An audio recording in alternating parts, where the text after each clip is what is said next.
It's one of the biggest, oldest, and probably toughest questions we've ever tried to answer.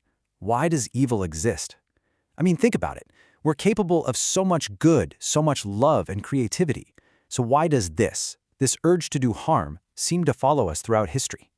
If you believe there's some kind of order to the universe, then where does evil fit in? It's a question that, sooner or later, touches every single one of us. And for a lot of us, our first brush with evil isn't some grand philosophical idea. It's something deeply personal and just confusing. You see something like this, separate doors for people based on the color of their skin, and your first thought isn't even anger. It's just why? Why would anyone do this? Where does an idea like this even come from? So, to try and get some answers, we're going to tackle this from a few different angles. We're going to start with the science, looking for clues inside a killer's brain. Then we'll journey back thousands of years to see how our ancestors thought about right and wrong. And finally, we'll dive into how different faiths around the world try to make sense of it all. This really gets us to the heart of it. Where does evil come from? Is it some kind of external force out there in the world? A devil on your shoulder? Or is it something that's born inside of us? To even begin to look for an answer, we have to start in the one place where all our thoughts and impulses begin, the human brain. All right, let's start with a scientific approach. Could it be that the root of evil isn't found in some abstract concept like the soul, but in the actual physical wiring of our brains? To explore this idea, we're going to go somewhere pretty intense, inside a maximum security prison. Dr. Kent Keel is a neuroscientist who studies the brains of psychopaths, and this prisoner is one of his most extreme subjects. The man confessed to everything, a horrifying list of crimes he committed anytime he was out of jail. So the question is, what makes someone do things like that? And when he was asked why he did it, his answer was just chilling. He said he'd get an impulse and just couldn't stop himself. He describes having absolutely no remorse, no guilt, just this feeling that, as he puts it, he's just not wired the same as the rest of us. Well, get this. Dr. Keel's research shows he was right. This chart here shows the density of gray matter in the part of the brain that helps control our impulses. Now look at that difference. You've got the average inmate, then other psychopaths, and then there's this prisoner. It's not even close. He really does have a different brain. In fact, his brain is so different that Dr. Keel actually classifies him as a 1 in a million case. This isn't just a small variation we're talking about. It's a massive biological anomaly. He is, quite literally, an extreme outlier. And that raises some really tough questions.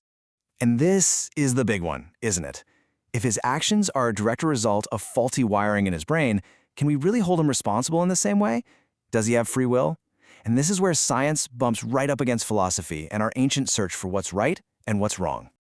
Okay, so long before we had MRI machines, humanity was wrestling with this very same problem, the choice between good and evil. To get a handle on how we've judged these things over time, we're going to head way back to ancient Egypt and see how one of the world's oldest civilizations tried to make sense of it all.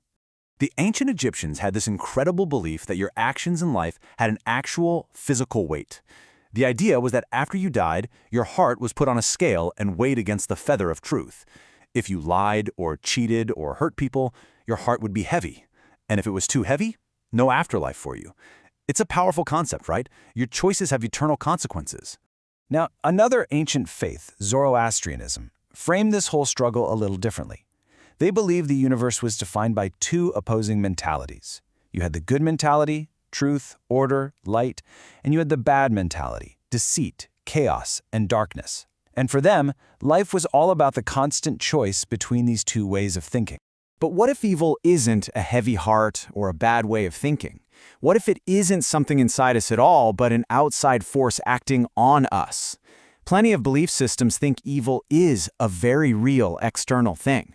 And here we've got two very different takes on that. In faiths like Christianity, Judaism, and Islam, you have the idea of the devil, a being whose whole purpose is to tempt people away from doing good. But then you look at Hinduism, and the source of misfortune can be something else entirely, like unhappy spirits of your ancestors. But the goal here isn't to fight or destroy this evil, it's to care for the spirit, to perform rituals and help it find peace. It's a completely different approach.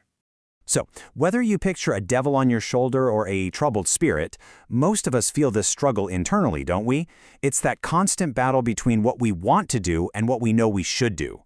But what is it that keeps us on the right path? To try and answer that, a psychologist named Jesse Baring came up with this brilliant little experiment.